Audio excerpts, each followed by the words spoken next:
I wanted to take a moment to say a big thank you to every single listener that has made the Unashamedly You podcast a part of your weekly routine. So many of you have sent us messages, you've left reviews saying how podcast has blessed or helped you in some way, and you will never know how much that helps encourage me and the speakers that we have on here every single week to keep this podcast going. There is no community like the community of kingdom minded women running after their calling and purpose.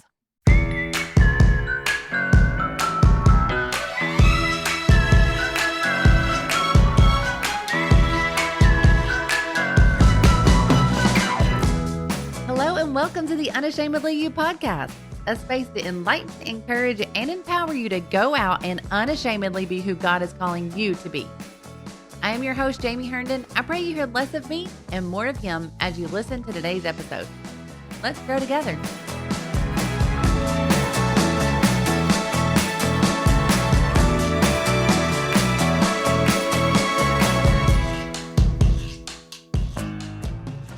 We have a special guest today. She is doing amazing things in the kingdom of God, and I am so excited and honored to have her with us to be able to hear from her. I know that you are all going to be so blessed.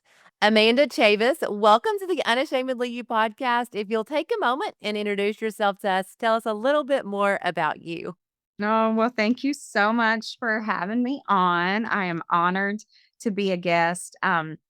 So I am currently in Loganville, Georgia. My husband and I, we pastor Truth Chapel here, and we have been here for about going on 13 years pastoring here. We started the church here, and God has been so good, and we're seeing just amazing revival, and we're so thankful for that. But just a little background.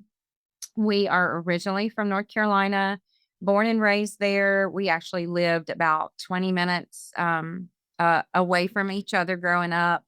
Fun fact, then my husband loves for me to share this fact. He just loves it. He thinks it's so cute. I had a crush on my husband, I believe, probably since I was maybe like 9 years old. So I really, like, literally have been in love with him for just about all my life. So that's just a little fun personal fact. But we have been married for almost 25 years. This coming August, we'll celebrate 25 years. And we have three children.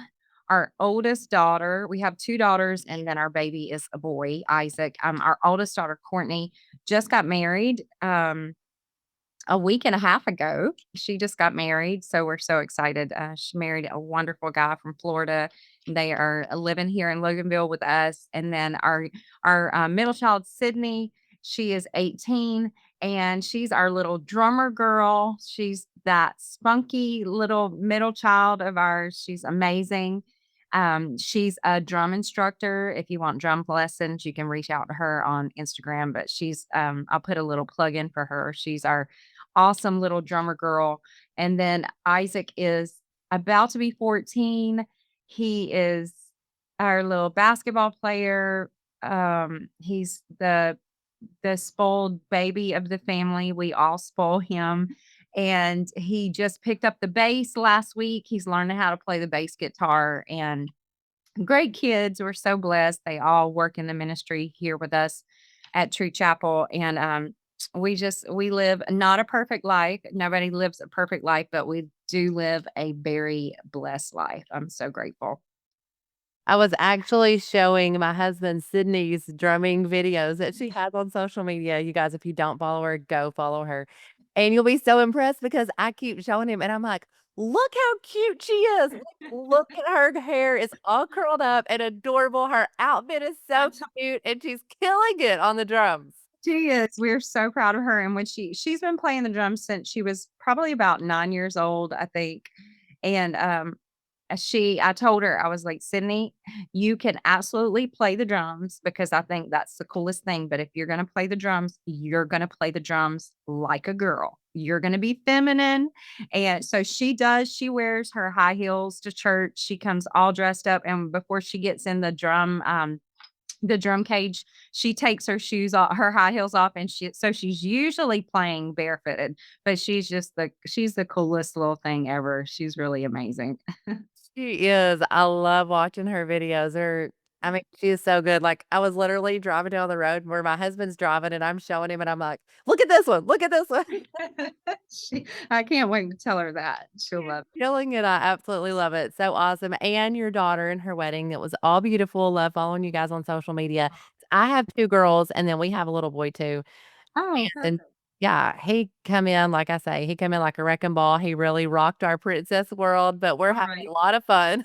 Yes, that having that boy as the baby is just it's amazing because he has 3 mamas. He don't just have 1 mama, he has 3 mamas. Yeah, Like it or not. right.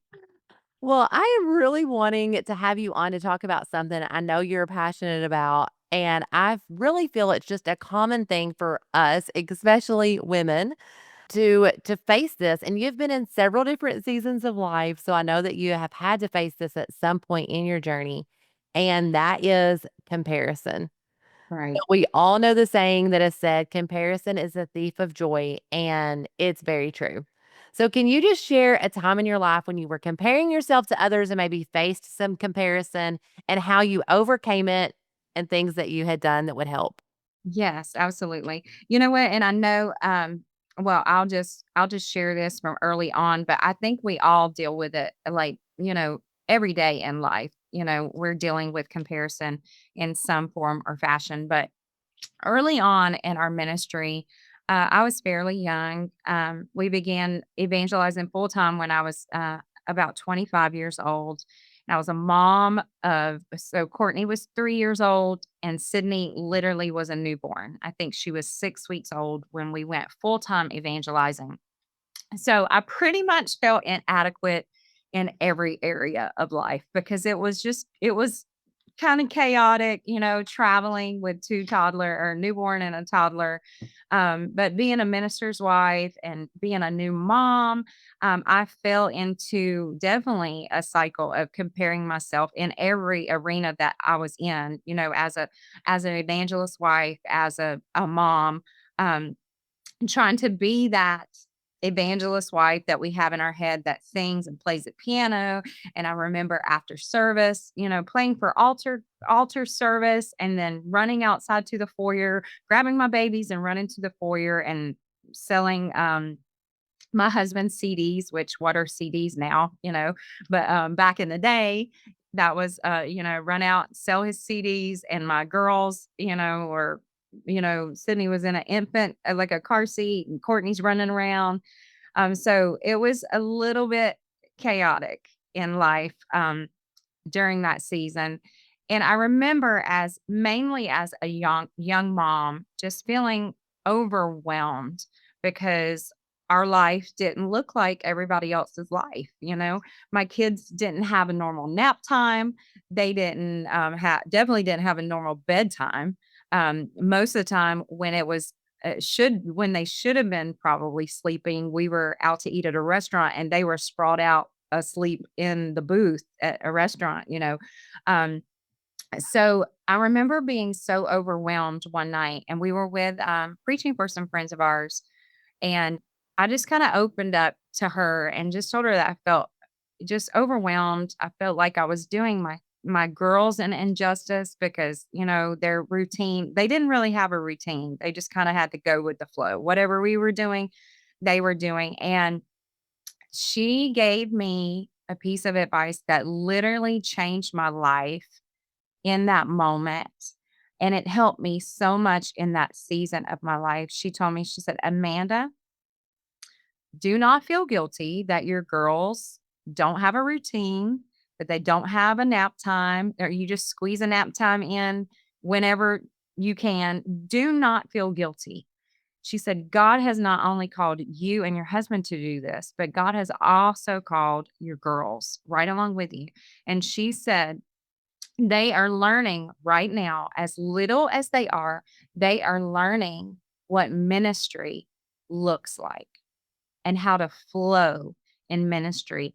And when I tell you that that was life changing advice for me during that season, It totally changed my perspective. And now, um, well, Sydney's 18, about to be 19. So literally almost 19 years later, I can look and see how right she was because we evangelized for about 6.5 years. And today, my girls are so passionate about ministry and they know what ministry looks like, the good, the bad, the ugly, the chaotic, and they flow so well in ministry. And it's because we expose them to that life. I learned not to stress, you know, when our life didn't look like everybody else's. And that was just life changing for me. And I was able to connect with her a couple months ago. Her and her husband came through and visited True Chapel. And I told her, I said, "You probably don't even remember this moment, but it changed my life. And I want to thank you for giving me that advice." I think it's true that we get so caught up in what we think motherhood should be and what we think that we should be doing instead of, like she had told you, this isn't about just you and your husband. Right. Your children are called too. And when God calls you to something, it's so amazing to know that He's going to take care of our kids. He's going to take care of the fact that they don't have that routine. All right. Always. Absolutely. It was so true. I'm so thankful that I realized that early on because they are living a life of ministry now off of what they learned in those little formative years. So I'm so thankful. And maybe speak to that minister's wife right now that is thinking, she's got to have it all together. There's just this unspoken image of what a pastor's wife should look like. Like you said, you were playing the piano, running outside, selling CDs, which no pastor's wife is selling CDs probably right now, but they may be having to deal with something like that. And they're going back and forth, and they also feel like that they have to be this certain person. And maybe talk to them about comparing your personality to others or your calling to other women in ministry as well. Absolutely. When we first started True Chapel, we came here. It was September of 2012. We like literally moved here on September 19th, and we literally had our first service on September 23rd. It was it was crazy. It was chaotic. And I mean, of course, I'd never been a pastor's wife before. I had and I grew up so I grew up in the church, and my husband, was from a heritage of ministry. Um, I grew up in the church.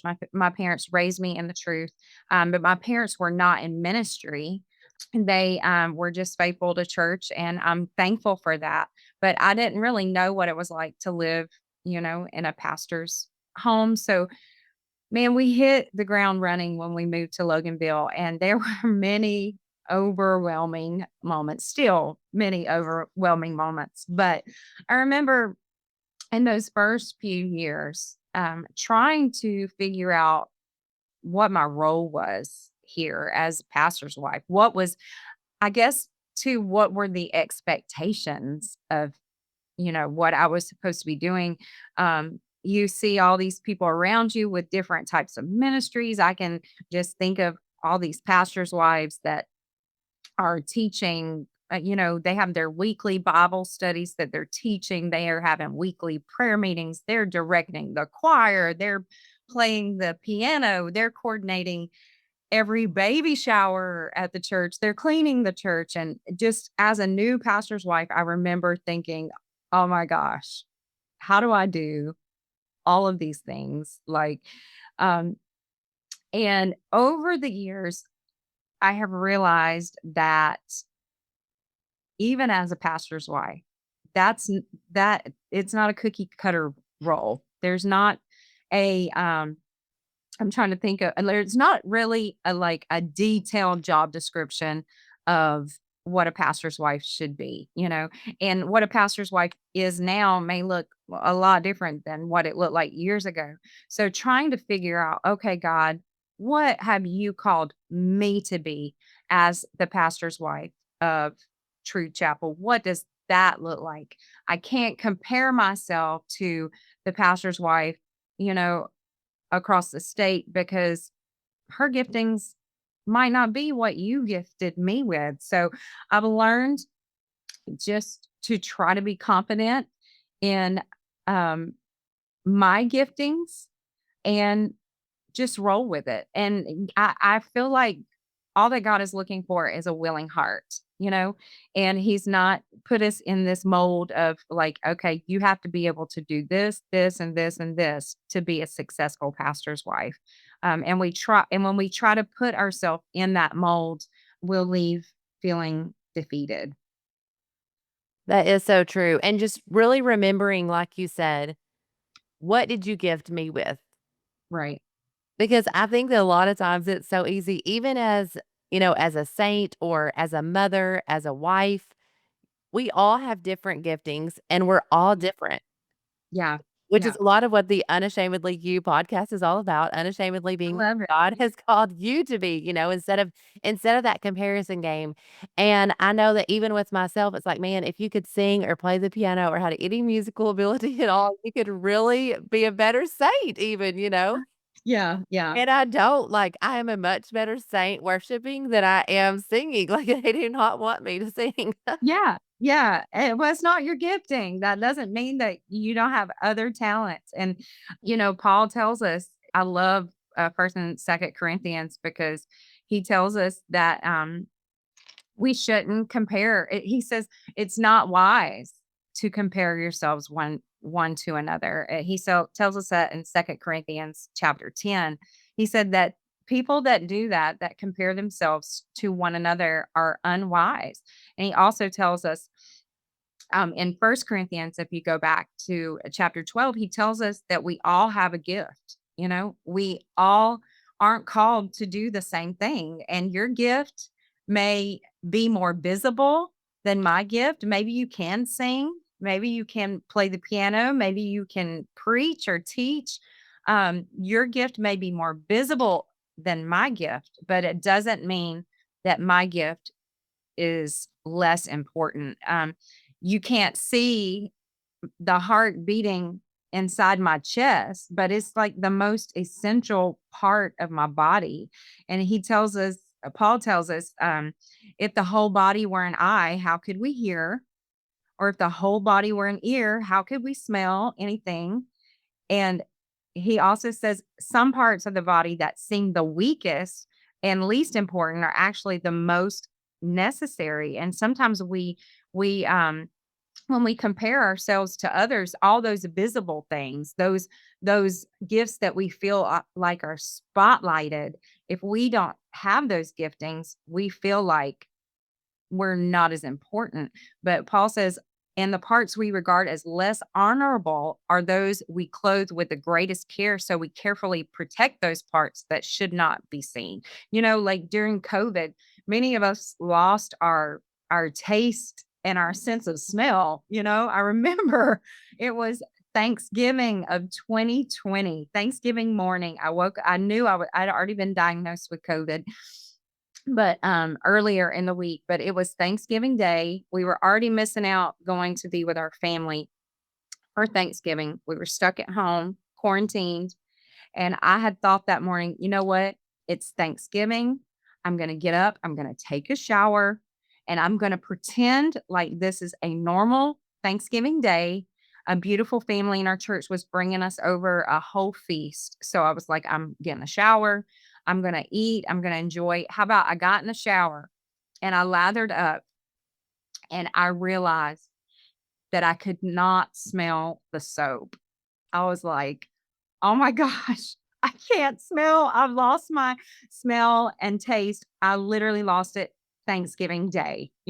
But you know what? I lived without it, and it's just like we survive, without those senses, but some of our most precious organs are the organs that we can't see, like our heart. If my heart stops beating, I'm done. So your gift may not be as visible as someone else's, but just like we can't see our heart beating inside of our chest, it's very, very important. That is terrible to have lost your Oh, smell and taste. It was horrible. We had lost ours during the holidays too, and I remember telling Matt, I'm like, "This is not even Thanksgiving and Christmas. This is like the season of smells, like, that's all the Right. nostalgia, and the favorite part of Christmas and Thanksgiving and all those holidays are the scents." Oh, yeah. Yeah. And I'm like, "You can't smell a Christmas candles, like, anything at all." It was terrible. That all seems like such a dream now, like, such a dream, like, we didn't even go through that, but thank God we survived. We We s did, and our smell and taste came back, thankfully. thank the Lord. One thing too, I feel like that we one thing too, I feel like that enhances maybe the comparison game that we all have is social media. So Mm, that is something from whenever I was expecting Ada, I made my first Instagram post, which at the time, so that's been 13 years ago. At the time, it was like the aesthetics and all the things were not there. Like you go back and look at your original Instagram post and you would absolutely. never post that today. That's unpostable. Yeah.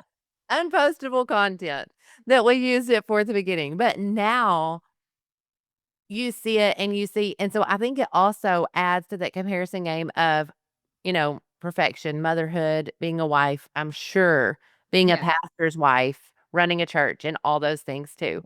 Yes, absolutely. Um, we live in such a digital age, and it's transformed the way that we perceive ourselves. Um, I think we've all fell in the trap of finding yourself like just aimlessly scrolling through social media feeds, only to like come out of that fog and put your phone down, and you realize that you just feel so inadequate, so unaccomplished, so unsatisfied with your life. But we're all of that is filtering through a lens of, we're seeing the highlights of people's lives. Nobody's going to get on social media and show their imperfections. Maybe there's some people that do, but most people are not going to get on there and show you like their crazy bedhead when they wake up in the mornings, or how filthy their house is on a Monday morning, or chaotic their house is after Sunday, after the weekend. Nobody's going to show their imperfections. So we automatically have this filtered view of what our lives are supposed to look like. And we forget that, nah, these are people show the best of the best. And it's very, very filtered, and so that's why I love social media, but I hate social media. It's a love hate relationship, because we frequently just feel down and inadequate about our own lives after spending just a few minutes. You could be in the greatest mood and then pull up social media and you find yourself like, feeling like, I just don't measure up. And, studies have shown that social media contributes to feelings of depression, feelings of loneliness. You see all these people out together having the grandest time, and you're like, hey, why am I? Why don't I have fun like that? Like, why is my life not so happy and joyful? And the endless scrolling through seemingly like perfect lives, it can distort our reality, making us feel like our lives are lacking in comparison. And, it can even affect how grateful we are for what God has blessed us with.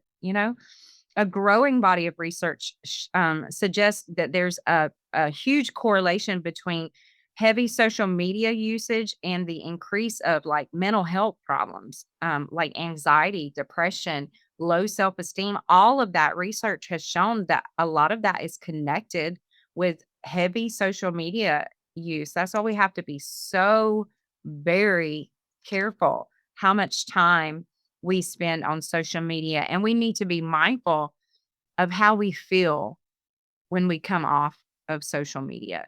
Has it uplifted us, or do we have that yucky feeling like, man, I got to do better? We have to be so, so, so careful, because it could be a blessing and a curse all in the same.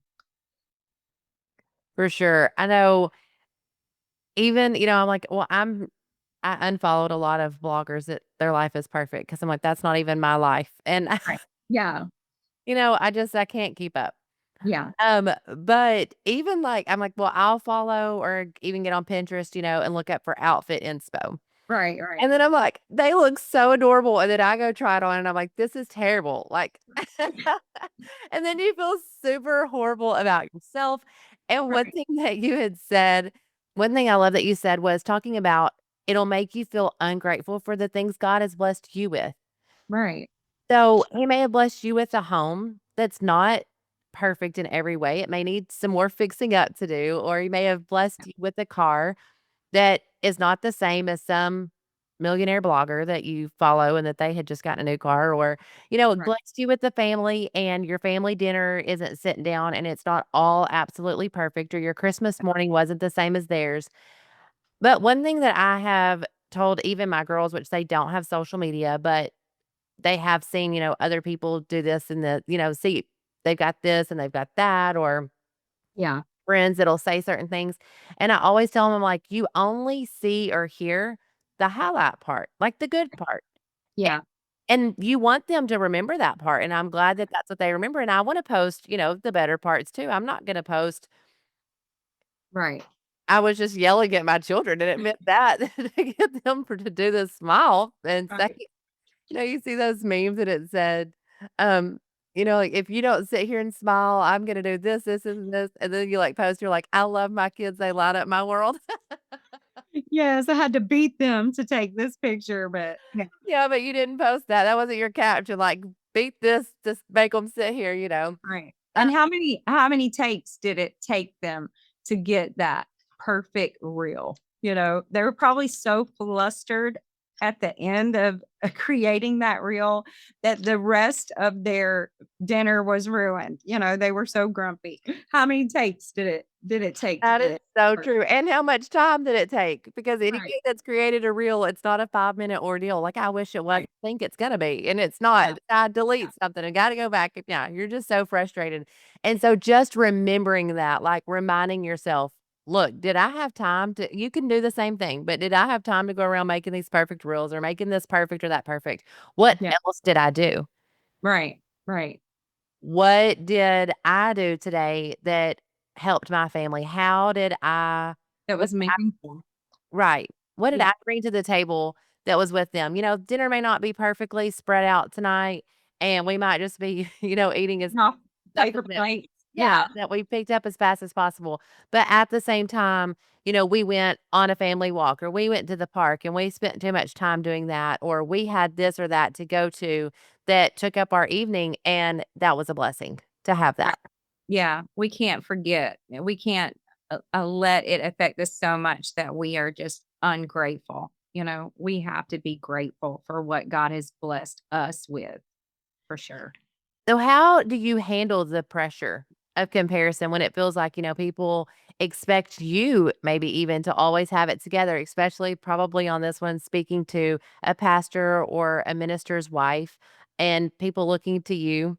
I'm Mhm. sure that the pressure has to be high, but speaking to someone in that, and for all of us in general as women, Yeah. be able to deal with those pressures of comparison. Yeah. You know what? One thing that helps me so much, and I really feel like that I'm extremely blessed in this avenue, and I do not take it for granted, but I have 2 friends that we grew up together, in North Carolina, just going to youth camp together, and, um, I have 2 girlfriends that are amazing, and we've stayed connected over all the years, but during COVID we started doing something and it has totally changed all 3 of our lives, really. We have an app called Marco Polo. I don't know if anybody's ever heard about it, but I literally, use it multiple times a day. But I have, like, my 2 girlfriends that I can just get on. We vent to each other. One is a pastor's wife, and we're all the same age. One is a pastor's wife, and one is just heavily involved in ministry. And I'm so, so thankful to have them, and we tell each other all the time, like, we're just so grateful, and I know everybody doesn't have that, but as a pastor's wife, I'm so grateful that I have people in my life that I can share with that kinda understand, um, the role that we're in as pastors' wives, and I can just be real. There's no judgment there. I can just come on frustrated. I could come on in tears and just talk it out, and we grow together. We, um we get real with each other, we give each other criticism and, helpful criticism, and we just listen, and it's so good as women, we need that. Like, we need those relationships in our life. Men can kinda they can it's neither here nor there. They can kind of make it on our own, but I think it's just built into the DNA of a woman that we need each other, and these girlfriends that I have, we don't compare. That's one thing that we don't do with each other is we don't compare ourselves. Like, and I know everybody doesn't have that, and I know that I'm very blessed, but to have those. And I encourage you, if you're on here today, if you're a pastor's wife today and you feel alone, you don't have to feel that way. You there are women out there that need a friend, that need some encouragement. And that's one way that literally I cope, is just having somebody that I can call or get on Marco with and just share the good, the bad, and the ugly. I feel like we need that as women, not just women in ministry. We just need it as women. Um, so that's one way that I have coped is just having that outlet, someone to talk to. It's been such a blessing. I totally agree that we as women need that more so than men. I mean, I don't think Matt would care if he had any friends. Really? He will probably listen to this. They're like, "Yes, I do." Yeah. I'm like, "It doesn't matter to you, or you could just talk to him whenever, or, like, Right. it's like no big deal." But, like, as women, we need that connection and those friendships. I have heard of Marco Polo as a cool app, so if you don't have it, download it, and I should really be a spokesperson. They should be paying me not paying them to use it because I have told a lot of people about it. that is so cool, that's fun, and it's easier too than, like, a text message or a phone call because sometimes you don't always have time for the phone call, but you can just Right. get on there and just let it out and go. Yeah. Whenever it's convenient. You can watch it live or you can go back and watch it whenever you have time. It's a great app. I really recommend it. One thing that you did say, though, that I felt like was really important is you said we also can give each other constructive criticism, Mhm. and that is where you know if you have a true friend or not, is if they can say, like, Yeah. Maybe you could do this or that in this area. Maybe you're not the perfect one here." Right. Right. And it's not always fun to have that, but when you know that it's coming from someone in love and that they love you, they care about you, they want the best for you, and it's important to have that instead of always feeling like that everything that you do is correct because it's not always.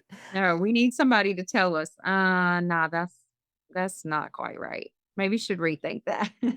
And if you don't have someone, I'll put this in there, that if you don't have someone that you can talk to, that you trust, and that will help you pray. Right. I have friends that I know I can go to them and I can say, "It's this or this is going on, and I need you to help me pray." And they're not just gonna say, hands emoji, praying hands emoji. Right. Right. But Yeah. they're literally getting down on their face and they are praying for my situation, and that is invaluable. Yeah, it really is. And as a pastor's wife, um, there's only so many people that you can talk to. You're kind of limited in who you can talk to within your church family, because you can't just talk to everybody about everything. And sometimes I'll speak to the pastor's wives that may be listening. Sometimes it's a lonely place to be, um, because you just can't be best friends with all your saints in your church. Sometimes you learn um, hard ways that there has to be a little bit of distance there. And as women, we crave that closeness, we crave those bonds. So when you find somebody outside of your congregation, maybe it's another pastor's wife, um, uh, it's so good to have that because you can't share everything, with a saint maybe that's in your congregation, but it's a blessing when you do have someone that you can reach out to and say, "Hey, I'm going through this. I know that I can trust you, not to say anything, but I can trust you to pray with me about this, that God would give me wisdom," or whatever it may be. How would you say that your view of, ministry or yourself as a pastor's wife or just your view of yourself in general, how has it changed over time as you have grown more confident in who you are and who God has called you to be and in your giftings? Right. I feel like I mean, we've only been pastoring 13 years. Sometimes that seems like 13 months. Sometimes it seems like 1,300 years. Yeah. But we pastor amazing church though. So I have no complaints. But I feel like I have learned a lot in those 13 years, but I feel like I have a lot more to learn.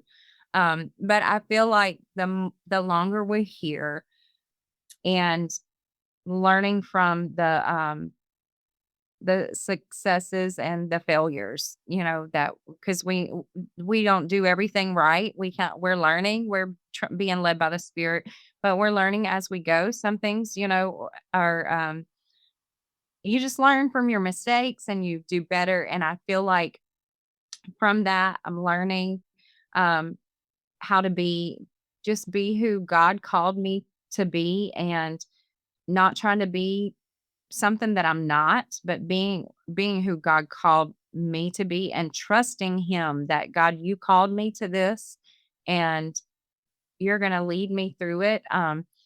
And one major thing is learning that this is God's church. This is not my church. This is not my husband's church. This is God's church. These are his people. He didn't call me to fix people. Sometimes we can be so overwhelmed thinking that, we got to fix these people's problems when they come to us with problems. We got to have a solution. We got to be able to fix it.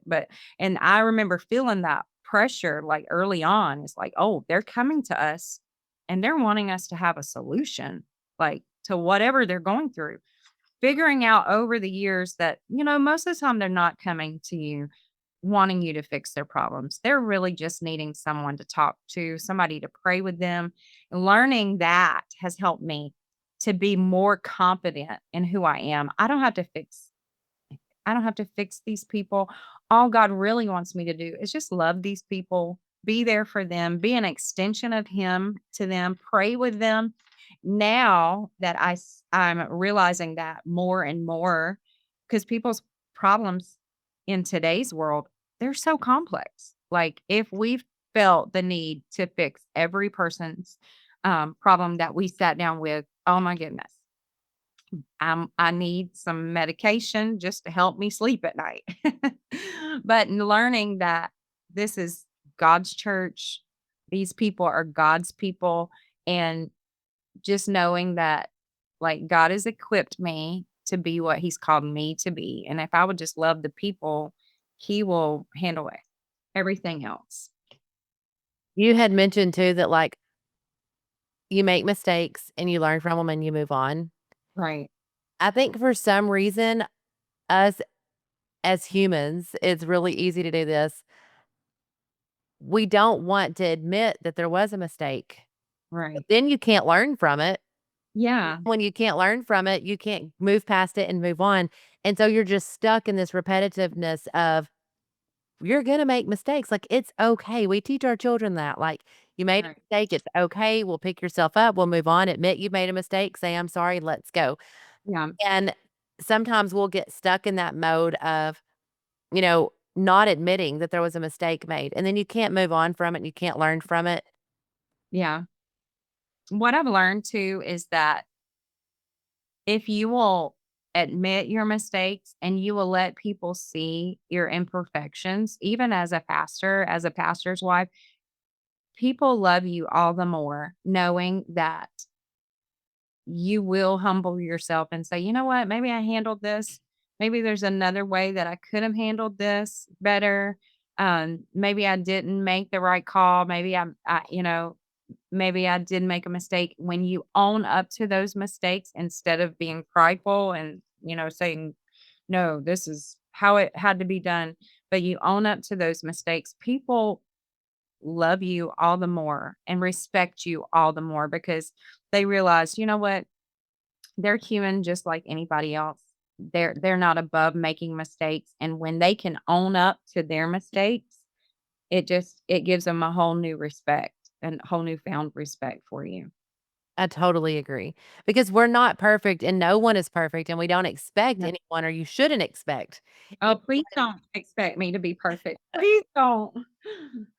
me either. And so whenever, there and then that's a way that I feel like that the devil can get in your mind and make you think, "Oh, well, you should have done this," and he can really be in your mind and have that as a battlefield. But whenever you stand up and you say, "No, I'm gonna tell you, that was a mistake. I'm human. Let's grow from this. Let's learn from this, and let's move past this," then God can bless that.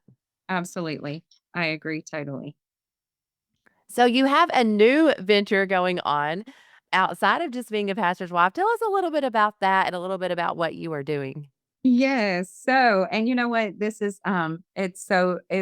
kind of cool because not many people know that I'm doing this. Even a lot of people here at True Chapel, they don't know I'm doing this yet. So maybe when they hear this podcast, they'll be like, "Ah, she didn't even tell us."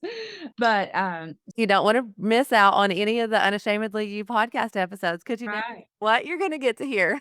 That's right. You got to be listening. So my husband I've had this dream for several years now. Well, first of all, let me say this. My husband, um, is incredible. Okay, so he's my favorite preacher. He literally is my favorite preacher. He's my favorite singer. I just love him. But he is my biggest fan. I mean, I had to teach on a Wednesday night a couple weeks ago. I think it was in February on marriage. And I was talking about my husband and I was like, y'all, he thinks I can do anything. Like he really does. And he's not perfect. I'm not saying he's perfect. So don't nobody out there be jealous thinking that I got a perfect husband because he's not perfect, but he's near perfect. He's so I love him so much. But so I've had this dream for a couple years now, and he's told me, "Babe, you can do this. You can do this. You can do this."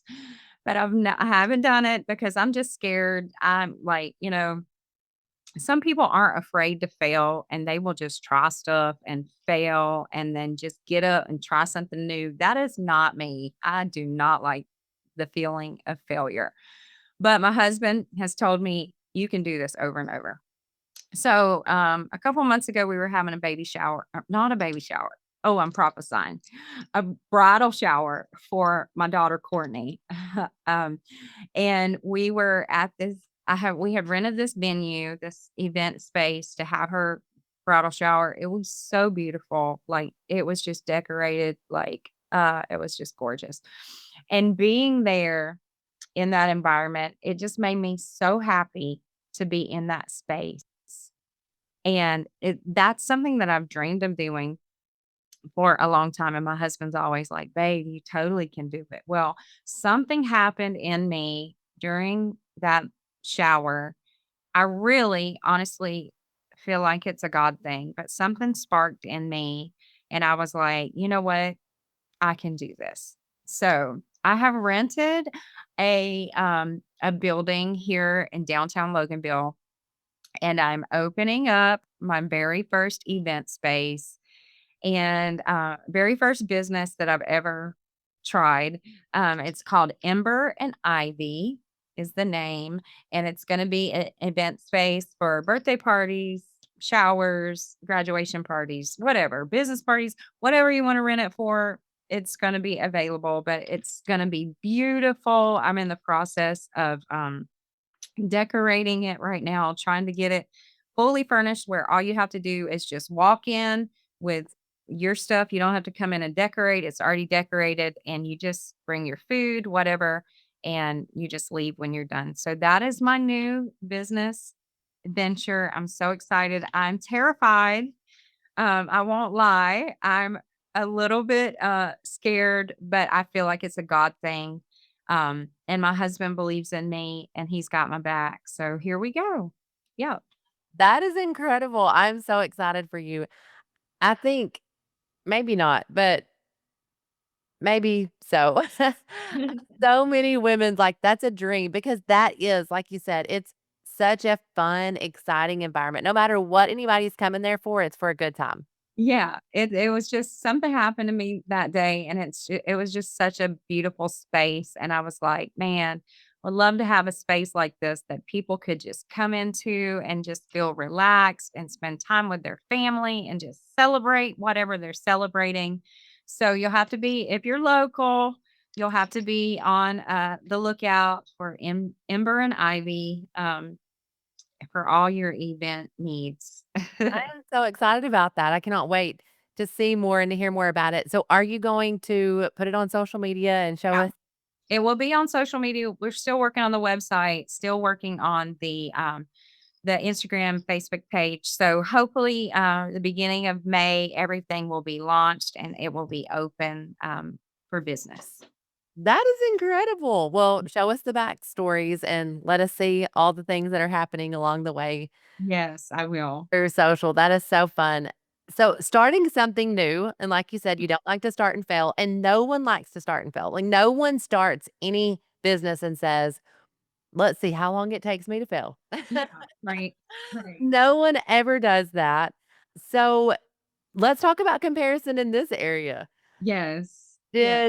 Did that ever make you, like, second guess this business idea or your purpose? Should I really be doing this? Should I really be spending time on this? And tell us a little bit about those feelings that you had in the beginning of this journey. Yes, and you know what? I had such a wide range of feelings about it, that after initially, I thought, "You know what?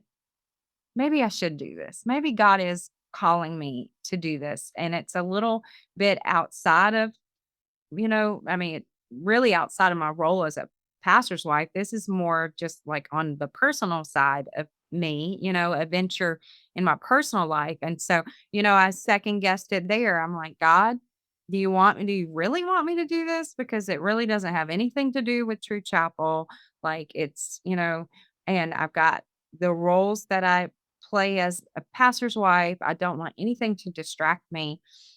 And then, I don't know, I kept coming I just have such a peace about it. I really feel like it's a God thing, and I started thinking about all the possibilities, like, "Man, what if this is more than a event space? What if this is gonna what if I'm gonna connect with somebody in the community that I wouldn't connect with otherwise, that needs to know about you?" And, so I can have all these anxious thoughts and all these feelings of like, "Oh my goodness, is it gonna be what I feel like it's gonna be? What if it's not gonna fail? What if nobody rents it? What if it sits empty?" And so all these feelings of, like, is it really gonna be as beautiful as I feel like it's gonna be in my head? Or people gonna be like, "Oh my gosh, what has she got going on in here?"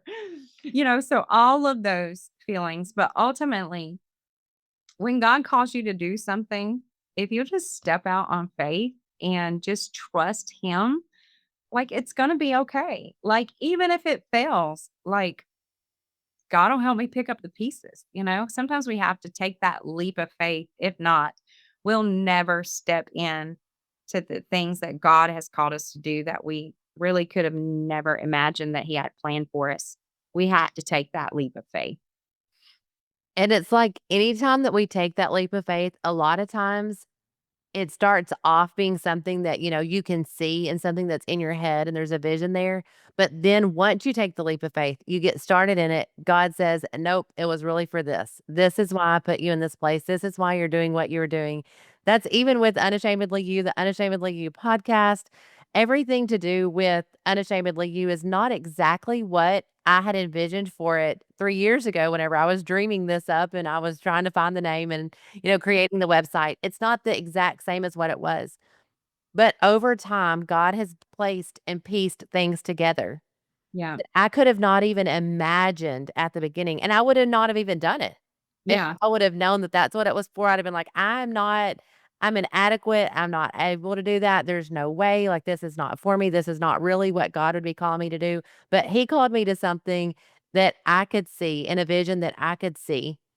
And Mhm. then he started making the ways for it and started opening the doors for it. And it was and things have happened now with the Unashamedly You podcast and with Unashamedly You in general that I could not have seen. Yeah. You know what?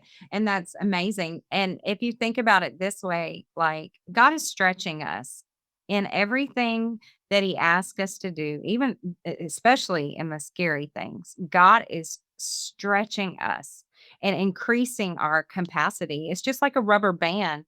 Like what is it used for? It's useless if a rubber band is not stretched and that tension is not put on it. It's worthless. And that's what God is doing with us when He asks us to do scary things and we don't let the fear of failure stop us from doing it.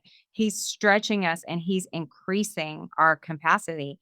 And this amazing, like your testimony, you know what? If you would have known where God was going to take it, it probably would have been overwhelming for you and you would have been intimidated by God's big vision, you know? Right. We can't always see what he can see.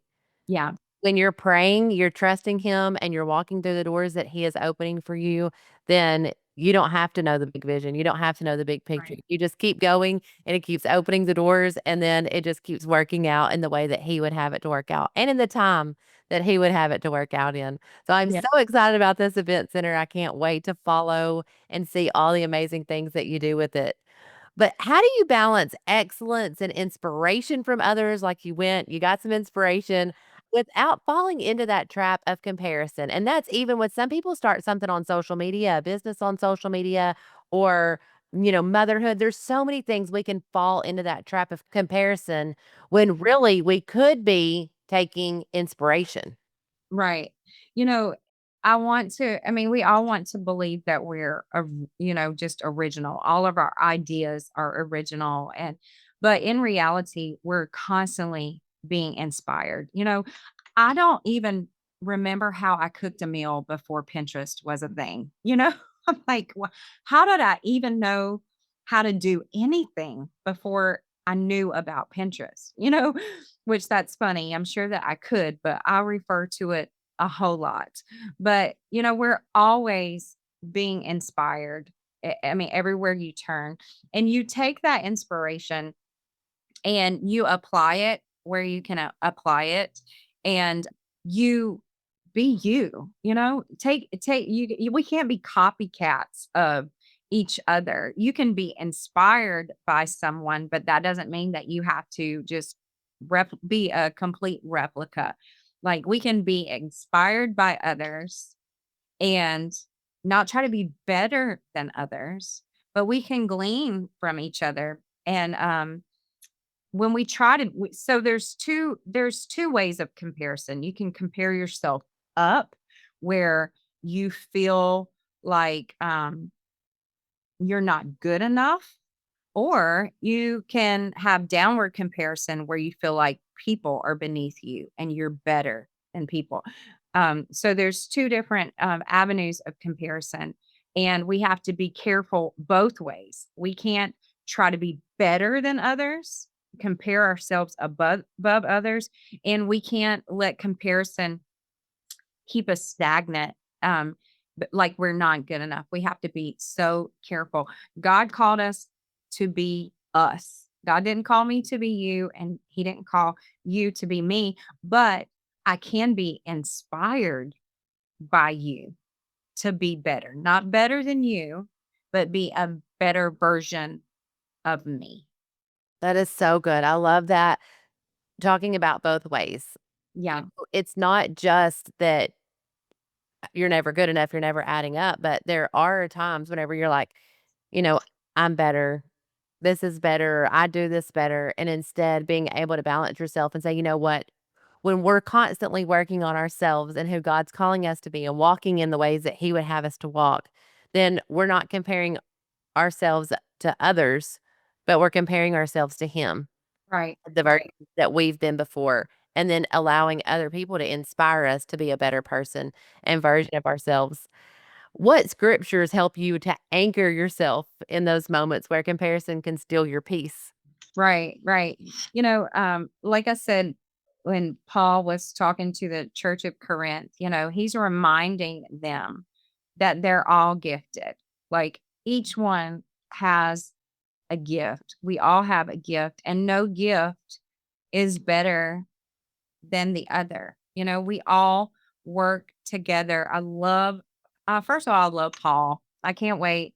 I was just talking to my husband this morning, like, where, I just like, when we get to heaven, I hope we have the opportunity to meet, like, all the people that we've read about in the Word of God. Like, I wanna meet Peter. I wanna meet Mary that poured the expensive oil on Jesus' feet, and I wanna meet Paul that was, obviously a wild man killing Christians, but then, like, he has this big transformation. So I love the teachings of Paul, and he's constantly reminding the church, like, hey, don't compare yourselves. First of all, if you do compare yourselves, you're not wise, so don't do that. But he's telling them, hey, you're all gifted, you all have a gift, and all of those gifts work in harmony. He says, in verse 25, I think it's 1 Corinthians chapter 12, he says, this makes harmony among the members so that all the members care for each other. We care for each other with our gifts. And like if you think of, like, on the piano, a beautiful chord, it's not just made up of one note. Like harmony is made up of several notes played together to make a beautiful sound. And that's how the body of Christ is. Like we all work together in harmony. So I love the books of Corinthians to the Corinthian church, just Paul's encouragement that, hey, like, you all have a gift. And I'm reminded that we're all fearfully and wonderfully made. Like, no, we're all unique, even identical twins that look identical. They each have two totally different thumbprints. Their thumbprints are unique, and we're all unique. God made us, he made us fearfully and wonderfully. And so my gifting, if we allow it, can complement your gifting, and your gifting can complement my gifting. And what a beautiful thing when we all work together. Yes, it makes that harmony. And those giftings make up the church, and the churches make up the kingdom, and the kingdom of God is glorified and edified whenever we're all doing our part and we're being who God's calling us to be. Absolutely. If you could go back and speak to yourself at the beginning of this journey, whenever you were talking about, being there and not feeling adequate or not measuring up, what would you say to someone that may be in that stage right now? Right. So I would say, be confident. Don't be overwhelmed if you don't have it all figured out. Be confident. Trust the process that God is working in you, and let God mold you into what he wants you to be. And it takes time, being on the potter's wheel and being molded. It's a process, and don't feel inadequate because just because you think maybe you're not as good as someone else, or you don't have it all together. Just be okay with the process and be patient with God. And he that began a good work in you will be faithful to finish it. It definitely is all a process, and I think that sometimes is our problem is Mhm. comparison is there somebody might be on a different journey as you, Right. a different stage of life as you. I Your remember season. we Yeah. first got married and then, you have friends that may have been married for 5 years or maybe they had gotten married later and so they were kind of further ahead. And you'll sit there and think, I mean, are we ever gonna be blessed? Are we ever gonna get out Right.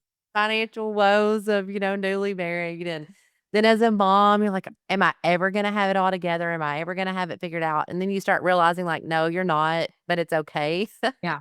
And their journey, you don't know their journey. You don't know what it took them, what it cost them to get to where they are. We can't compare our journey with somebody else's because you just never know. You really don't. And when you start comparing, that's when you were talking about Paul saying it's unwise because really you can't even compare what you don't know. Right. Yeah, you absolutely can't because you don't know what they've been through. You don't know their story. You don't know the times that they felt inadequate. So it's pointless to compare ourselves one to another. And you are unique. God made you to be you. He made you to be you. He didn't make you to be me or the person next to you. God made you just to be you. And for you to realize that you are enough. Yes. When you're listening to this and you may feel that you've been trapped in this comparison game to realize, you know what? I am enough. My giftings are enough. What I have is enough. And I'm just going to do the best that I can do and let God make up the difference because He will. He always does. He always fills in our gaps. We don't have to be afraid of all the gaps that we see in us because God fills in all those gaps. When we're weak, He is always going to be strong. He is always going to come in and fill in all of our voids. We don't have to be afraid of that. He's never going to leave us hanging, and we don't have to be afraid. We don't. So thankful for that because you can trust the Lord. Right. Often I'm like, you may not can trust yourself, you may not can trust family members, you can't trust man, you can't trust friends. There's a lot of things in life that you may not be able to trust, but Yeah, you can trust the Lord, absolutely. You and can. He's going to come in and make up the difference every time. This podcast has been absolutely incredible. I knew that it would be. I knew that it would be so good. It's such an honor to have you on.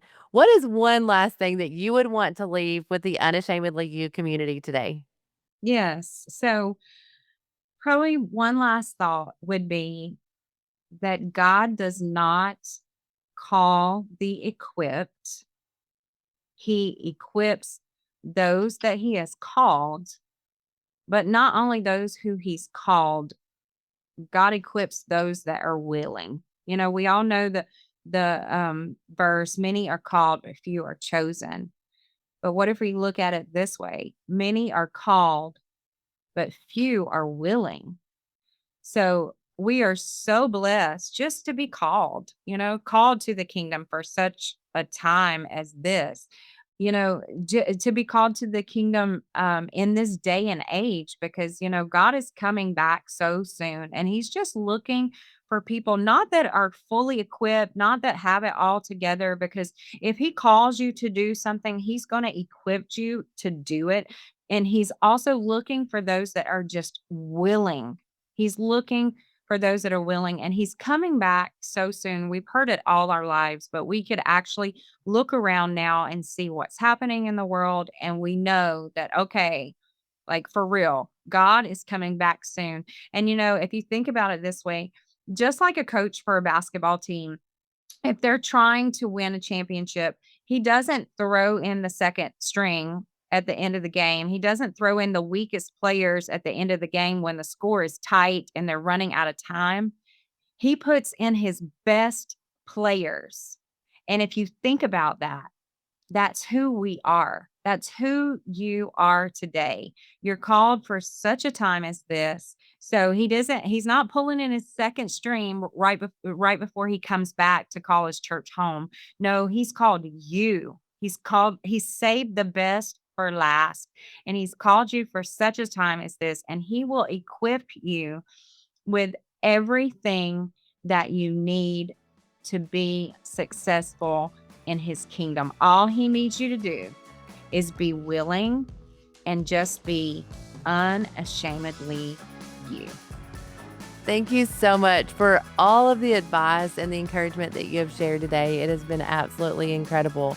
I know that this podcast is going to help someone to unashamedly be who God is calling them to be. And that is exactly what our purpose and I feel like that the calling of this podcast is. So thank you for doing that for us. It has been an honor and a pleasure to have you on. Thank you for your encouragement. I hope you have a great day.